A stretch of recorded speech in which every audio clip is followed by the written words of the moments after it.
क्षीरसागर श्री पराग अळवणी श्री प्रकाश आबिटकर। मी बिस्मिल्लाहिर्रहमानिर्रहीम अल्हम्दुलिल्लाहिल्लज़ी बिनिअमतिही व तौफ़ीक़िही ततिम्मुस्सालिहात वस्सलातु वस्सलामु अला नबीना मुहम्मद सल्लल्लाहु अलैहि वसल्लम। मैं मुफ्ती मोहम्मद इस्माइल अब्दुल खालिक, जिसे महाराष्ट्र असम्बली का रुकन मुंतखब किया गया है, अल्लाह पाक के नाम पर हलफ लेता हूँ कि भारतीय कानून की पासदारी करते हुए भारत की अखंडता और सालमियत के लिए जद्दोजहद करता रहूँगा और बहैसियत एमएलए अपनी जिम्मेदारियों और अपने फ़राइज़ को पूरी ईमानदारी के साथ अंजाम देता रहूँगा। जय हिंद, जय महाराष्ट्र। श्री राजेश क्षीरसागर श्री पराग अळवणी, डॉक्टर राहुल आहेर, श्री नारायण कुचे। सर देखिए, वक्फ बोर्ड ने जो है महाराष्ट्र के लातूर ज़िले में 100 किसानों की ज़मीनों को अपना बताया है, उस पर क्या कहना है? जिनके पास पेपर होंगे मालिकाना हक के, हाँ, वो जगह उनकी होगी।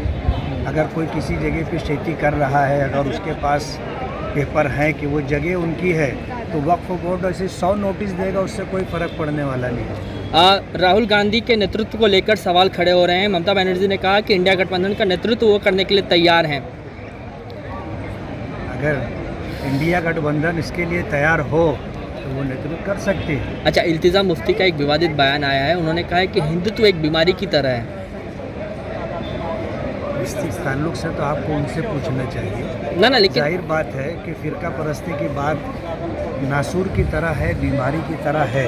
हमारा देश जो है एक सेकुलर जमहूरी मुल्क है, इसलिए यहाँ पर हर एक को अपना अधिकार है जी, इसलिए फ़िरका परस्ती की बात या तासुब की बात करना सही नहीं। ठीक है।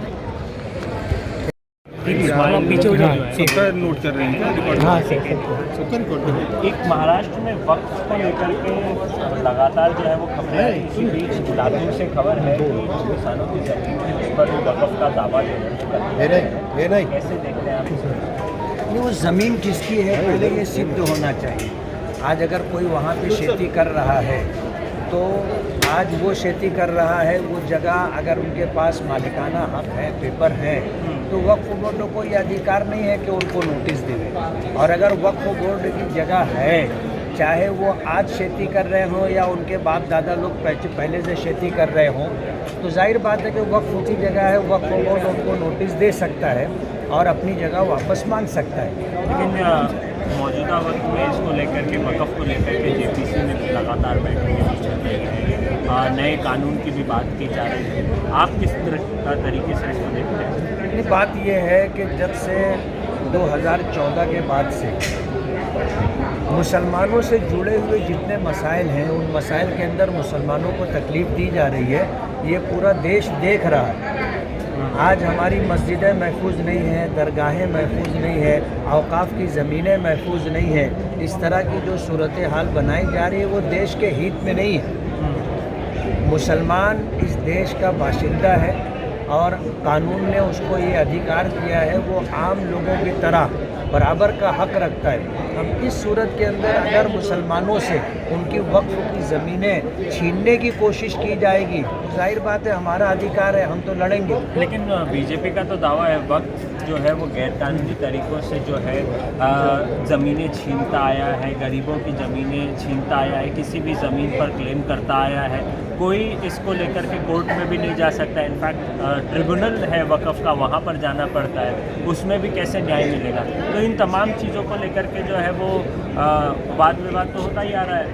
नहीं, ये मुसलमानों पर या वक्फ बोर्ड पर सिर्फ इल्ज़ाम है। एक मुद्दा भी ऐसा सरकार साबित नहीं कर सकती कि वक्फ बोर्ड ने किसी की ज़मीन ज़बरदस्ती छीनी है। वक्फ बोर्ड का मतलब यह है कि मुसलमान जो जगह वक्फ करता है तो वो उसकी अपनी मिल्कियत की जगह होती है, तो वो वक्फ करता है। और जाहिर बात है अगर किसी ने उस जगह को वक्फ नहीं किया है तो उसके पेपर नहीं होंगे। और इस तरह वक्फ बोर्ड पर ये इल्ज़ाम देना कि लोगों की ज़मीनें छीन रहे हैं, ये बोगस इल्ज़ाम है। महाराष्ट्र की राजनीति की अगर बात करें तो कल समाजवादी पार्टी के नेता अबू आज़मी, उनका बयान आया उद्धव ठाकरे के खिलाफ। उन्होंने कहा कि बाबरी मस्जिद का जो डिमोलिशन है उसको सेलिब्रेट किया जा रहा है उद्धव गुट द्वारा, तो कहीं ना कहीं ये दिखाता है कि उद्धव ठाकरे के खाने के और दिखाने के दांत अलग हैं, इस प्रकार की बातें। बात ये है कि बाबरी मस्जिद को लेकर के अपने देश में जो घटना हुई है, सुप्रीम कोर्ट का फैसला आया था कि यहाँ पर पहले मंदिर नहीं था। सुप्रीम कोर्ट के जजमेंट में ये बात है कि जिन लोगों ने मस्जिद का डेमोलेशन किया है वो लोग गुनहगार हैं और पापी हैं। उसके बाद आस्था की बुनियाद पर वो जगह राम मंदिर के लिए दे दी गई। अब इस बात को लेकर के जिन लोगों ने माजी में इस बात का दावा किया था कि बाबरी मस्जिद हमने गिराई है, आज अगर उनके ताल्लुक से ये बात कही जा रही है तो गलत नहीं है, जबकि वो खुद दावा करते थे कि मस्जिद हमने गिराई है, हमारे लोगों ने गिराई है। आज अगर वो जो है बाबरी मस्जिद के लिए हमदर्दी जता रहे हैं तो ये बात तो अपनी जगह बिल्कुल सही है कि खाने के दांत और हैं, दिखाने के दांत और हैं। सेक्युलरिज्म का जो नारा उद्धव ठाकरे देते हैं वो उसके पीछे कहानी अलग है क्या? मुसलमानों को केवल बेवकूफ़ बनाया जा रहा है क्या? मुसलमानों को तो सभी बेवकूफ़ बनाते हैं। आप एक पार्टी नहीं बता सकते जिसने मुसलमानों को बेवकूफ़ ना बनाया। हमारा वोट लेने के लिए सब कोशिश करते हैं और जब वक्त आता है तो लकड़ी के लड्डू सभी देने की कोशिश करते हैं। बहुत बहुत शुक्रिया हमसे बात। नहीं, आपकी आवाज़ पहुंच जाती है मालेगांव तक। मुफ्ती साहब यहाँ देखिए बोलिएगा। मुफ्ती साहब, लातूर में 103 किसानों की ज़मीन पर वक्फ ने दावा ठोका है। किसान कह रहे हमारी ज़मीन है, वक्फ कह रहे निज़ामों के ज़माने से वो हमारी ज़मीन है। नहीं, बात यह है, अगर शेतकरी लोग, किसान लोग इस बात का दावा करते हैं कि भाई ये जगह हमारी है, उनके पास सबूत पेपर वगैरह हैं, तो वक्फ बोर्ड ऐसे 100 नोटिस जारी करे, उससे क्या फ़र्क पड़ता है। लेकिन अगर वो जगह वक्फ की है और शेतकरी लोग वहाँ खेती करते आ रहे हैं तो वक्फ बोर्ड को इस बात का अधिकार है कि वो अपनी ज़मीन उनसे वापस लेने के लिए नोटिस देवे। इसमें कौन सी बुरी बात है।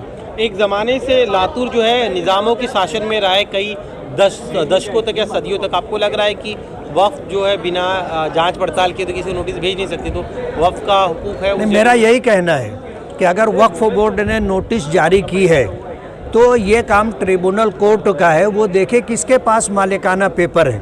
अगर वक्फ बोर्ड में वो जगह रजिस्टर है और वक्फ की जगह है तो आज नहीं तो कल शेतकरी लोगों को वो जगह वापस देनी होगी। और अगर वो खेती की जगह शेतकरी लोगों की मिल्कियत है तो वो अपनी मिल्कियत के पेपर दे दें।